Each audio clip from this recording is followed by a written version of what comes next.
E vamos apresentar para vocês, né, os primeiros socorros aí. Bem, primeiros socorros são aqueles cuidados imediatos, né? Tem que ser rápido, né? E principalmente quando se depara com situações mais graves, né? Então, nós temos aí vítimas de acidentes, mal súbito, e essas pessoas, elas estão com risco de morte muitas vezes, tá? E aí a gente vai prestar atendimento. Algumas têm risco de morte e outras não. Então, nós muitas vezes vamos estar prestando socorros a algumas pessoas com risco de morte. Outras não estão com risco de morte, mas precisam ter os primeiros atendimentos, tá? Então, nós temos essas pessoas aí, né, que tem esse risco de morte, e a gente vai...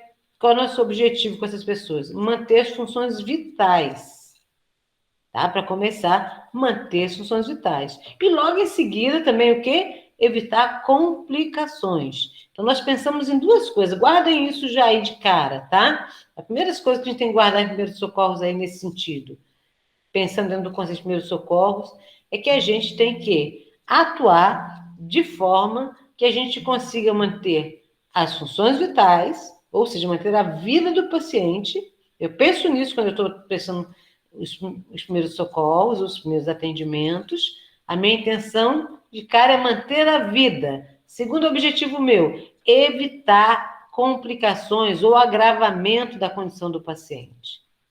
Tá?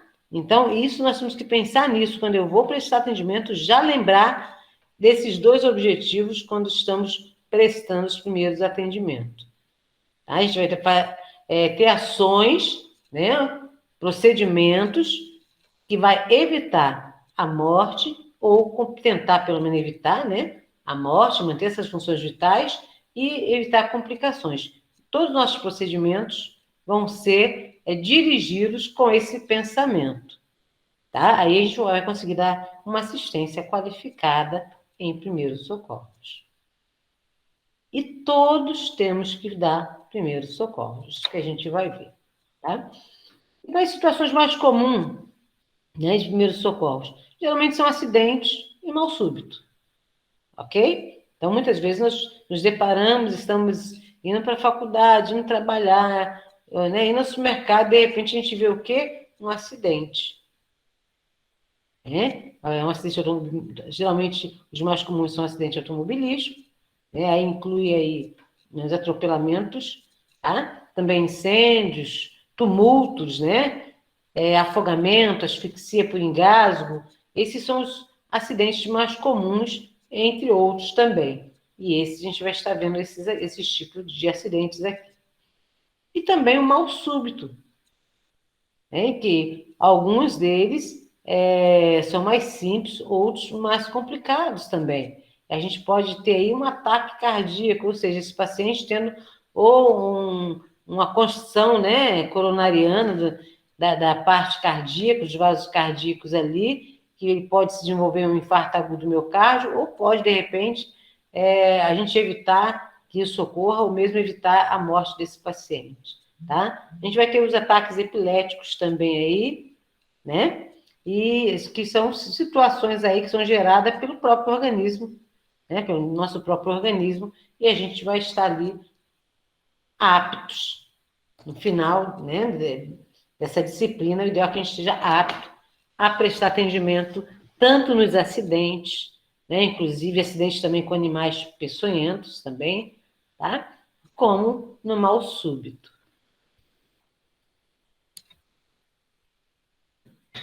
E aí, gente, é importante no primeiros socorros lembrarmos que as primeiras ações são muito importantes. Muito importantes. Tá? Elas são cruciais, como está escrito aqui. Inclusive, tanto para, né, manter os dados vitais do paciente, como também evitar, né, as possíveis sequelas. Então, são cruciais as ações serem realizadas de forma adequada. Tá? Então, cada acidente, lógico, né, nós temos vários tipos de acidente. E a gente vai ver que em cada situação nós temos ações que a gente pode estar salvando vidas com essas ações. E aqui nós colocamos aqui os primeiros passos, a princípio, né, em primeiros socorros. Manter a calma. Isso é muito importante, tá? Então, a gente está começando aqui dando uma geralzona de primeiros socorros. A gente começa a manter a calma. Primeira coisa, tem que ser, peraí, tem que manter a calma, porque eu vou prestar atendimento e eu estou apta a prestar atendimento. Tem pessoas que não podem ver sangue, desmaia. Com o tempo, vocês vão se acostumando aí. Não, lógico que ver sangue se acostuma a gente, lógico, ninguém é frio e fala assim, ver sangue e fica, nossa, né, que legal, que bacana. Não é nada disso. É manter a calma, a gente vê sangue, lógico que a gente vê que é uma situação que precisa ser de atendimento rápido, e é isso que tem que estar na minha mente. Quando eu coloco isso na minha mente, eu consigo o quê? Me acalmar um pouco, porque eu vejo a responsabilidade de prestar esse atendimento. Então, a gente tem que manter a calma. A gente tem que pensar nisso, eu preciso ajudar. Eu preciso manter a calma.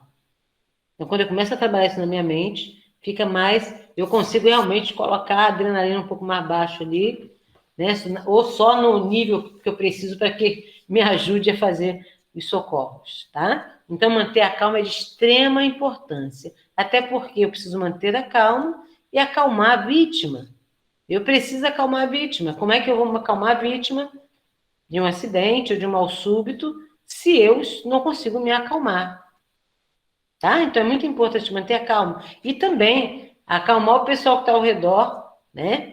Que a gente tem que afastar aquele pessoal, né? Não pode deixar aquele monte de gente, aquilo lá atrapalha e deixa a vítima mais nervosa ainda, tá? Então, manter a calma, sinalizar o local para evitar que outros acidentes ocorram.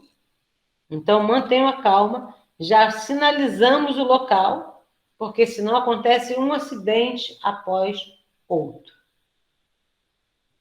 tá? Então, é muito importante lembrar disso. E também, e logo em seguida, né, mantemos a calma para quê? Para conseguir sinalizar e ligar para a ambulância.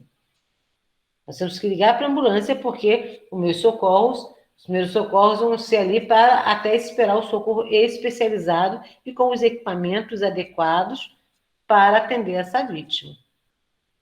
Então, eu preciso acionar a ambulância. Então, de cara, algumas coisas importantíssimas que meus socorros vocês devem guardar e o resto da vida. Primeiro, nós temos o objetivo, quando estou pensando nos meus socorros aí, é manter a vida do paciente e evitar sequelas, tá?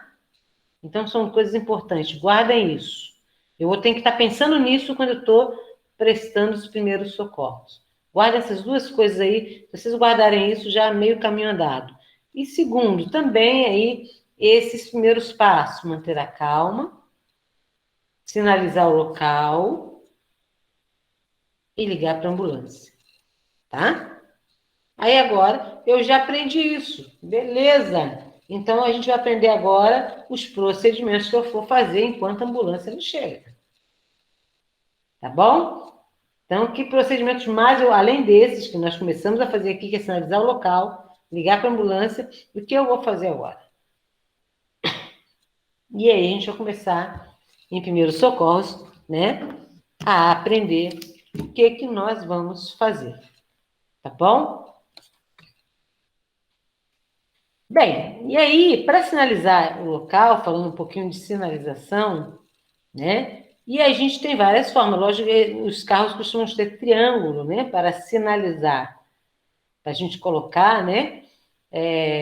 Para que os outros demais veículos que passem pelo local, possam saber que ali tem um acidente. Tá? Em caso de falta de triângulo, a gente aí pode sinalizar com galhos de árvores, roupas, né? Se colocada lá no chão. Então, a gente tem que tentar caixas, é o que a gente conseguir aí para poder sinalizar o local na falta de triângulo.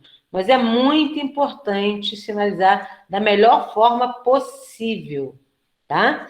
E quando a gente vai sinalizar o local, a gente vai ter que saber o limite de velocidade dessa via.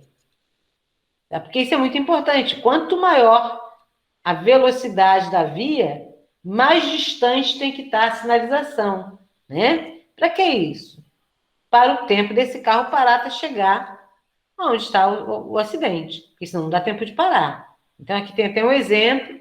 Por exemplo, se é 80 quilômetros, a gente vai colocar 80 metros. Vai começar a sinalizar 80 metros, né, da onde está o acidente. E lógico que a gente não vai precisar ter uma régua, uma trena, sei lá, né, um metro para estar medindo isso. A gente olhando, né, mais ou menos, a gente sabe aí que um passo é mais ou menos 1 metro, depende do tamanho da pessoa, né, das pernas da pessoa, mas mais ou menos isso, a gente consegue aí, né, medir aí, você vai dar aí 80 passos, no meu caso sou pequenininha, eu vou dar 90 passos para dar 80 metros. Então, a gente vai aí dar esse espaço, colocamos um galho ali, mas vamos sinalizando antes também. Depois de sinalizou 80 metros lá, vamos colocar mais galhos nesse trajeto para que as pessoas possam ver que realmente tem algo acontecendo, né? Colocamos o triângulo ali e mais galhos. Se for triângulo, é mais fácil a pessoa perceber que é um acidente. Se for galho, muitas vezes a pessoa não vai perceber. Então, você coloca o primeiro galho, o segundo galho, e vai colocando vários ali, para que as pessoas vejam um galho, já olham na frente, tem outro, e vai começar a diminuir essa velocidade, tá? Mas é muito importante a gente sinalizar, ok? Até porque, se você vai prestar socorro, você vai ter que estar ali garantindo a segurança da vítima e a sua segurança também. Então, você vai estar prestando socorro a essa vítima e daqui a pouco vem um outro veículo e colide com esse veículo que está parado ali nessa via, tá? Então, é muito importante que a gente sinalize de forma adequada e garanta a segurança da vítima e a nossa segurança, a segurança do socorrista. Então, sinalizar é de extrema importância, tá, gente? Não esqueçam disso. E a gente tem que ligar para o serviço de emergência, tá? Porque o que eu falo no serviço de emergência? Eu preciso saber que via eu estou, como eu vou explicar onde eu estou, tá? Então, eu preciso saber o tipo de acidente, né? Se tem risco de explosão, por exemplo, qual o estado da vítima, porque eles vão perguntar como a vítima está. Ah, ela tem pulso, não tem pulso, está sangrando, não está sangrando, ok? Ela está acordada, está inconsciente, é uma vítima, são 2 vítimas, 3 vítimas. Para que a gente dá todas essas informações? Para que os paramédicos, né, os profissionais, eles estejam preparados, né, cheguem de forma preparada para atender essas vítimas, tá? Então, nós temos os tipos de ambulância, eles vão ver que tipo de ambulância vai até o local, dependendo do tipo de acidente. Quais os profissionais que vão, quantos profissionais vão para atender.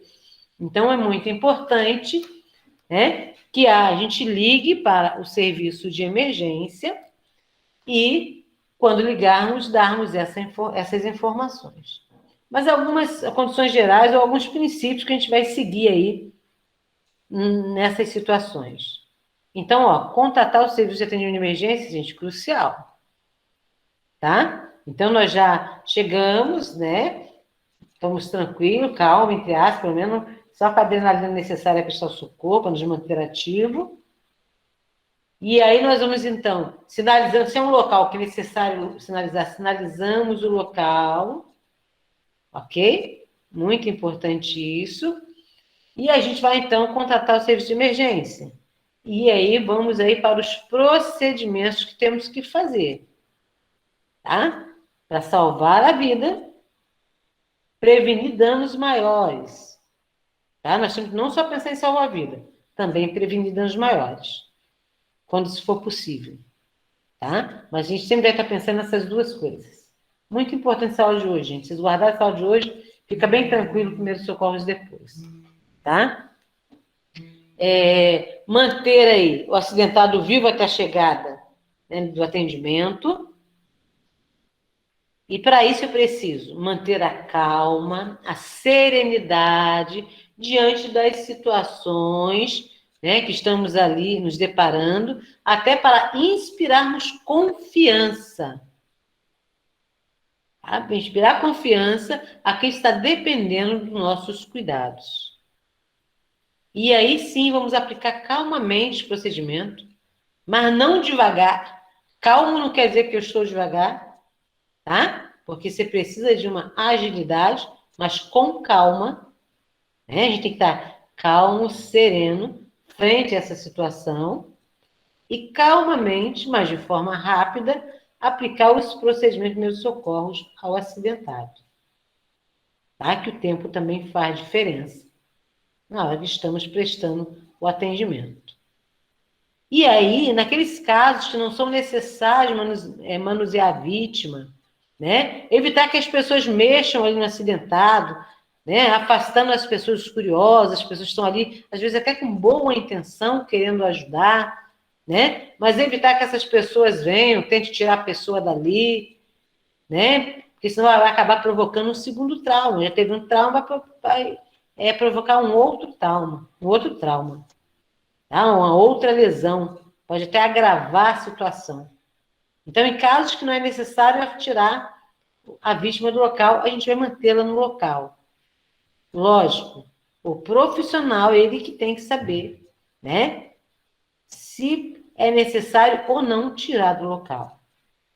E, em alguns momentos, precisamos tirar a vítima do local. A gente vai ensinar vocês como fazer isso. Por isso que você tem meu socorro. Se você é da saúde falar, eu sei como fazer isso, eu vou ter que tirar. E, lógico, leigos também às vezes não sabem, mas tem momentos que você vai ter que tirar. Se tem um risco de explosão, temos que tirar. Não, a pessoa vai, né? Você viu que tem um risco de explosão, vamos ter que tirar essa pessoa. Vamos ensinar vocês aqui em meus socorros como fazer isso de uma forma segura, tá? Então, aí, nesse momento, a gente tem que tirar a pessoa, tá? Tem risco de explosão, tá pegando fogo e o fogo está se alastrando, por exemplo, naquele local. Você tem que tirar. Vai deixar a vítima morrer queimada?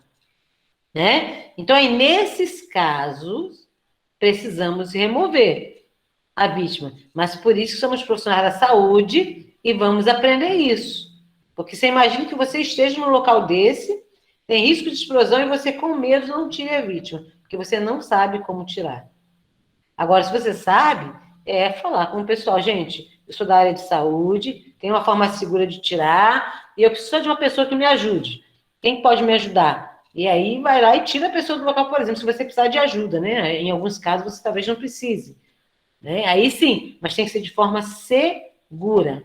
Mas se essa vítima ela não tiver necessidade de ser retirada do local, mantenha no local até chegar o socorro. A gente sinaliza o local todo, né? Para que a vítima fique ali de uma forma segura e aguardando. Agora, se tem um risco de explosão, por exemplo, suponhamos que tenha um gás de cozinha, né? Você está passando em alguma casa e de repente, ou chega em casa, né? Tem alguém lá que está caído lá na cozinha, um cheiro de gás tremendo. Vai ter que tirar essa pessoa dali. Ou você vai esperar o socorro para tirar. Né? De repente já tem uns 20 minutos, a pessoa está desacordada ali, e você deixar aquele cheiro de gás. Né? Nós lembramos aí, teve uma viagem, eu não lembro se foi para a Argentina, para o Chile, eu não lembro que país aqui por perto, que uma família inteira morreu com vazamento de gás. Vocês lembram disso? Eu acho que foi ano passado, ano retrasado, que passou na televisão, inclusive, esse fato.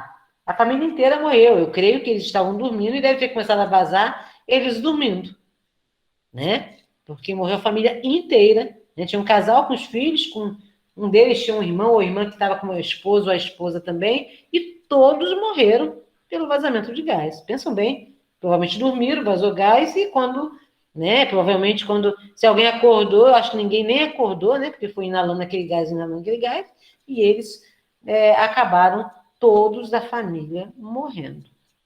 Então, é um caso que, por exemplo, se a gente chega e vê, nós temos que acionar e tentar tirar a vítima do local, mas de forma segura, tá?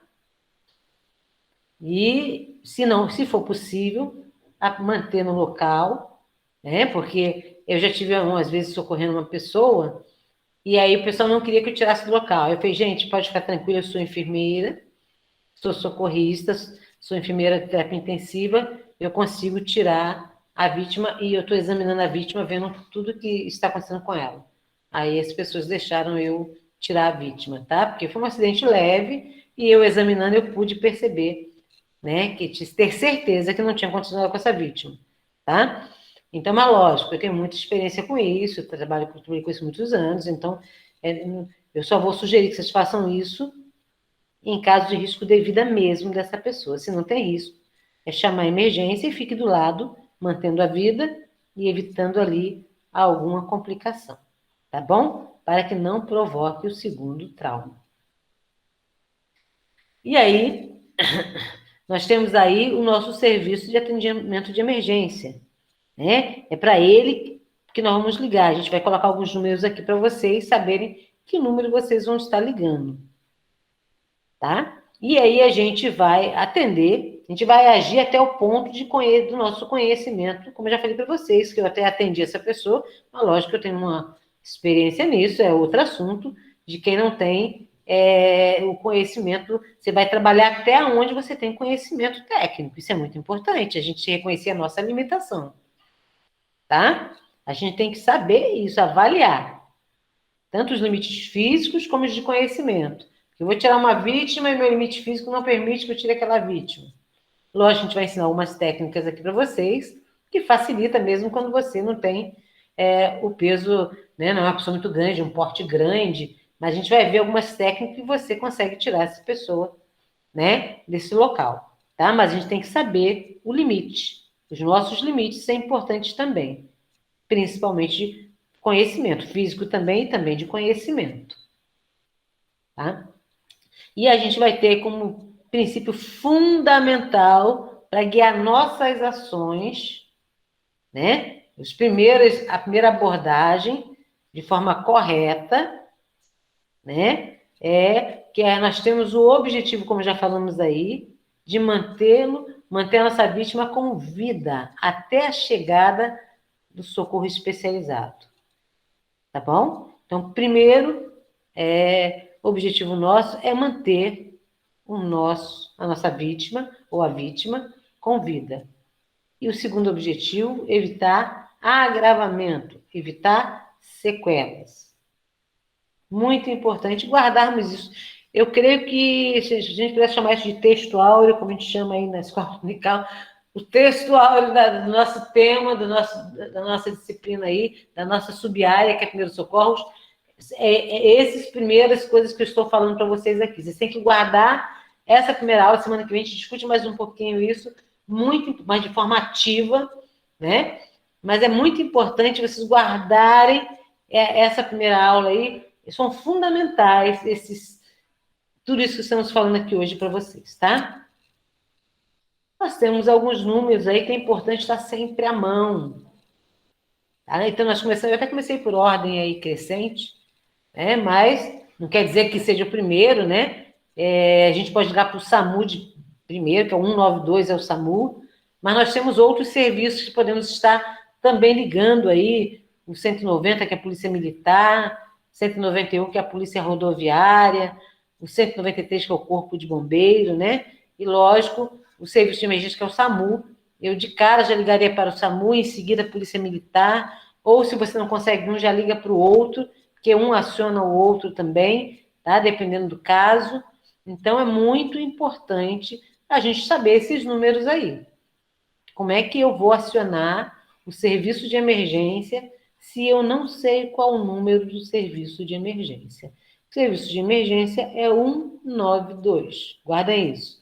Pelo menos esse da Polícia Militar, 190, tá? Mas também o Corpo de Bombeiro é muito importante, mas você pode ligar para um B se você esquecer um, e se precisar do Corpo de Bombeiro, eles mesmos acionam, você pergunta também, na hora que você está dando informação para um deles, e você aciona já também, tá? Mas é muito comum você ligar, por exemplo, para um desses serviços e eles acabar acionando também outros serviços. Então, é importante que você saiba, guarde esses números aí, né? Não são tantos números assim. A gente vê que é do 190 ao 193, olha aí, ordem crescente.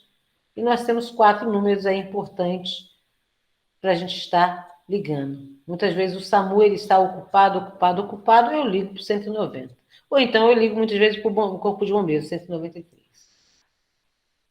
E aí a gente consegue já um canal que pode começar o socorro e eles mesmos entrarem em contato também e nos ajudar. Tá bom? Bem, aí outra questão, né? Por que eu falei para vocês que é muito importante que todos da área de saúde saibam prestar socorros. Primeiro, porque deixar de prestar socorro a uma pessoa eminente, né, em eminente perigo de vida, tá? Quando é possível você fazer, ainda mais você que é da área de saúde. Então, quando você deixa de prestar socorro, é possível prestar socorro e você simplesmente não presta socorro, tá? Isso é crime e infração gravíssima do Código Penal brasileiro, tá? Então, está no artigo 304 do Código de Trânsito. Então, é importante a gente realizar os primeiros socorros no trânsito, tá? Isso em respeito à legislação. Nós não podemos de prestar socorro quando isso é possível, tá? Porque isso é infração gravíssima penal, tá? Do Código Penal brasileiro. Então, nós precisamos saber prestar os primeiros socorros. E hoje nós temos câmeras para todo lado, né, gente? E aí, como infração gravíssima, tem aí a aplicação de multa, 7 pontos na carteira e, muitas vezes, a suspensão da permissão de dirigir. Tá? Ainda mais se a gente causou ali um acidente ou está dentro do acidente e a gente, né, está bem e é possível prestar socorro e não presta socorro. E aí, pelo Código Penal, nós temos o tempo de detenção, né, que é determinado pela capacidade de assistência e a gravidade da lesão. Olha só, gente, esse pedacinho aí, ó. A capacidade de assistência. Eu sou enfermeira, eu sou fisioterapeuta, né? Eu sou nutricionista, eu já tive a disciplina com a sub-área de primeiros socorros e não prestei socorro porque eu achei que eu não tinha essa capacidade. Mas peraí, você teve, você aprendeu, você foi capacitado teoricamente na faculdade para prestar os primeiros socorros, porque você é da área de saúde. Então a gente vai ver que o Código Penal, né? Então vai delimitar aí o tempo de detenção de acordo com a capacidade que a pessoa tem de dar assistência e a gravidade da lesão. Então, nós precisamos saber prestar os primeiros socorros. Concordam? E a gente vai ver aí que vai ser determinado de 1 a 6 meses de detenção, aumentando em 50% caso a omissão resulte em lesão corporal grave ou triplicar-se a omissão implicar em morte da vítima, se a omissão implicar em morte da vítima. Então, vai ser de 1 a 6 meses de cada, dependendo aí do seu grau de conhecimento e da lesão. E aí, se tem uma lesão grave, se foi 6 meses, você aumenta aí mais 50% de detenção, né? E se a vítima morrer, pode triplicar, tá? Além de outras, né? Outras ações que podem ser movidas aí até pela família, né? Então, nós temos aí um problema sério se eu não prestar os primeiros socorros, nós que somos principalmente da área de saúde. Então, todo cidadão, ele tem que saber prestar socorro, mas cada um na sua capacidade de assistência, tá? No seu preparo que ele teve, tá? Então, mas todos têm que saber prestar, pelo menos o basicão. Vocês têm que saber realmente prestar, e aí a gente vê aí que o nosso Código Penal, ele vai determinar, né, qual vai ser a penalidade de acordo com a capacidade de assistência que nós temos e também com a gravidade da lesão. Então, nós temos que nos preparar para dar os primeiros socorros, né, gente? Ok? E a gente vê aí, só para começar, né, ver a diferença, o que é urgência, o que é emergência, tá? E aqui nós vemos o quê? Que quando a gente está diante de um atendimento, né, tanto de urgência como de emergência, né, quando a gente vê um acidente, um mal súbito, a primeira coisa que a gente faz é aferir os sinais vitais. Então, vocês vão ter que aprender os sinais vitais. Não tem como eu passar primeiro socorro sem vocês aprenderem os sinais vitais. E, lógico, cada um na sua área vai novamente aprender isso. E isso é importante para quê? Para que vocês saibam, de fato, aferir os sinais vitais. Tá? E aí, quando a gente afere os sinais vitais, a gente vai conseguir saber se nós estamos numa situação de urgência ou numa situação de emergência. Tá? Aqui nós temos uma foto, né, um quadro aqui, que tirei do Saga, na verdade, nossas aulas Saga, né, que nós utilizamos, e aí diferenciando emergência de urgência. Deixa eu ver que a situação de emergência, né, é uma situação o quê? Que ela exige uma intervenção imediata. Por quê? A nossa vítima tem risco de morte. Ok? Então tem que ser imediata a alteração, não tem jeito. Nós temos alguns exemplos aí, como parada cardiorrespiratória, hemorragia, infartos, crises convulsivas. Então tem que ser imediato, ok?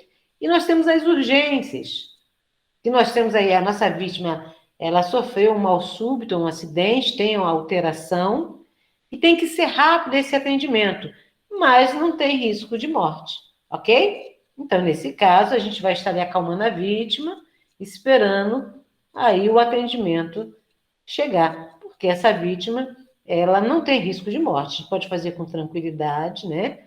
Mas aí nós temos alguns exemplos aí também dados, como fraturas, né? Que aí a vítima ficando parada, se a gente tiver em mãos, né, a gente vai ver como a gente pode improvisar, dependendo do local que a gente está, se o socorro vai ser demorado ou não. Nós temos fraturas que a gente pode imobilizar as fraturas, né?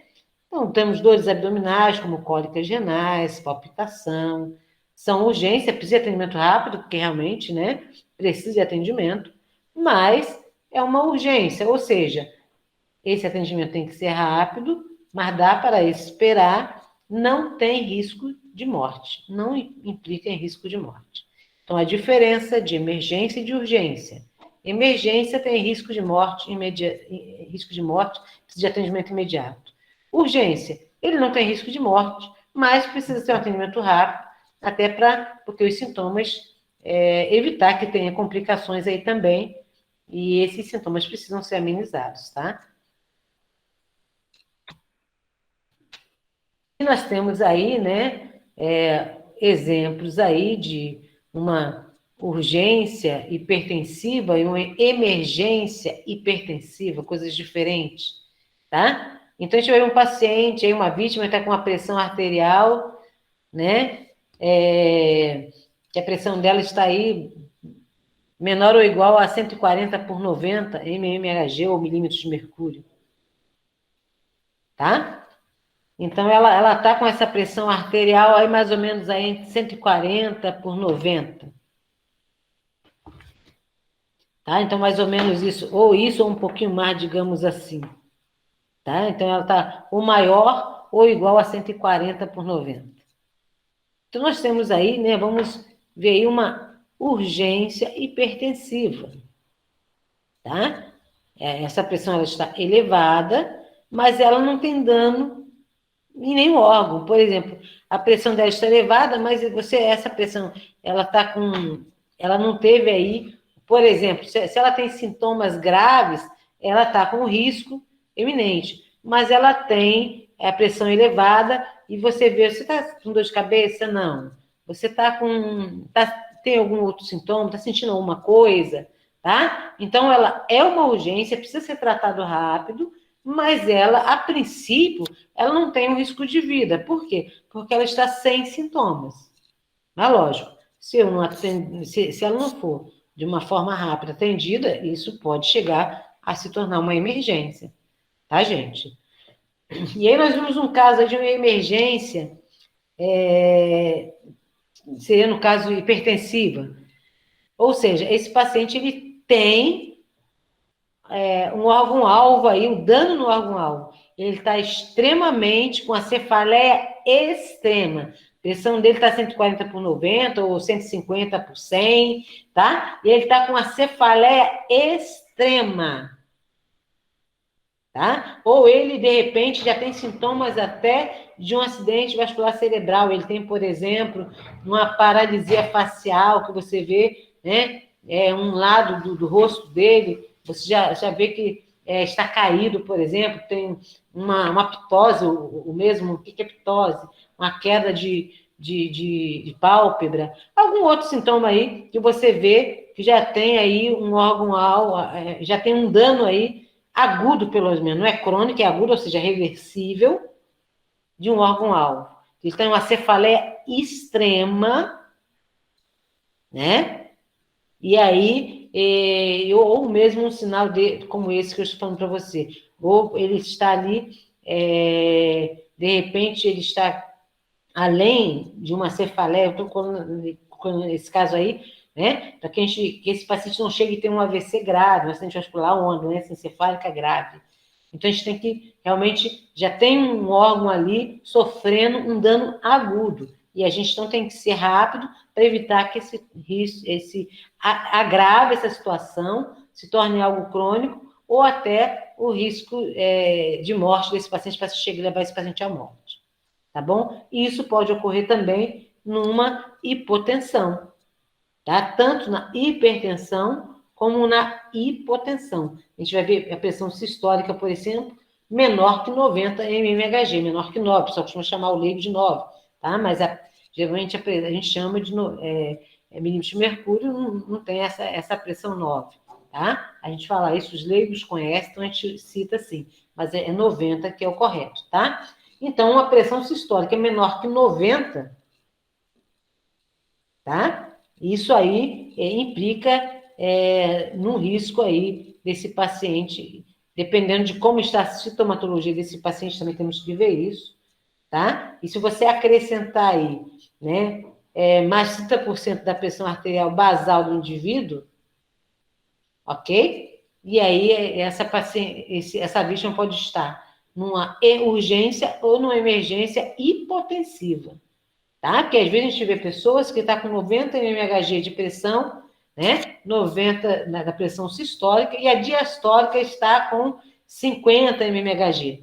E ela está sem sintoma algum. Lógico, precisa ter ações, tá? A gente tem aí digamos, uma urgência, porque essa paciente muitas vezes pode estar sentindo uma tontura, coisa leve aí, mas essa paciente, se tiver um acréscimo de 30% a mais, né? Essa pressão arterial basal desse indivíduo aí, essa vítima pode chegar a ter um desmaio, né? E também pode ter uma doença cefálica isquêmica, digamos assim.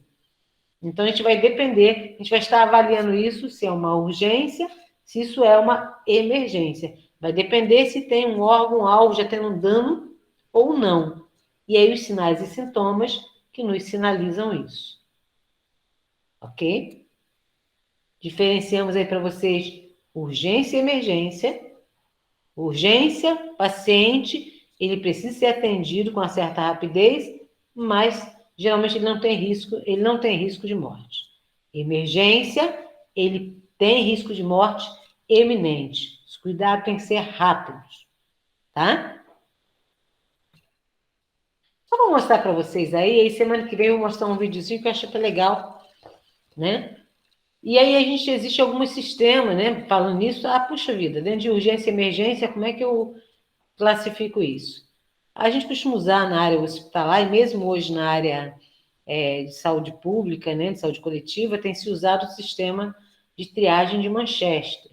No hospital, geralmente, se alguém já foi atendido em emergências aí, já viram, né, que tenha lá uma pulseirinha de cada um de uma cor, vermelho, laranja, amarelo, verde, azul. Alguns não usam a laranja, tá? Usa só o vermelho, o amarelo, o verde, o azul. Tem uma adaptação, né, do sistema de triagem de Manchester, tá? E aí são triados por cores, e dependendo da cor, né, o profissional sabe o tempo que vai ser atendido. Então, o vermelho é aquela emergência, tem que ser atendido, chegou, tem que ser atendido já. Laranja é muita urgência, então os primeiros 10 minutos, alguns locais adaptam isso para 30 minutos, tá? Então essa é a forma de Manchester, mas cada local adapta, tá, gente? O amarelo, urgência, pode esperar até 1 hora. O verde, pouca urgência, vai esperar até 2 horas. E o azul não tem urgência nenhuma, não deveria estar no pronto atendimento, tá? Ele deveria estar na unidade básica de saúde, por exemplo. E aí ele vai esperar bastante, tá, gente? Então, por isso que as pessoas às vezes falam assim, fiquei 4 horas lá no pronto-socorro, na unidade de pronto atendimento. Por quê? Porque não era nem urgência, nem um pouco urgência. Então, ele vai ficar esperando. Vai ser atendido os outros e ele vai ficar esperando. Bem, a gente vai parar por aqui Esse aqui também é o protocolo do SUS, tá? Nós temos no SUS, eu achei legal trazer isso para vocês. E aqui nós temos um protocolo do SUS também aqui. Mas semana que vem a gente continua. Vou parar por aqui a minha apresentação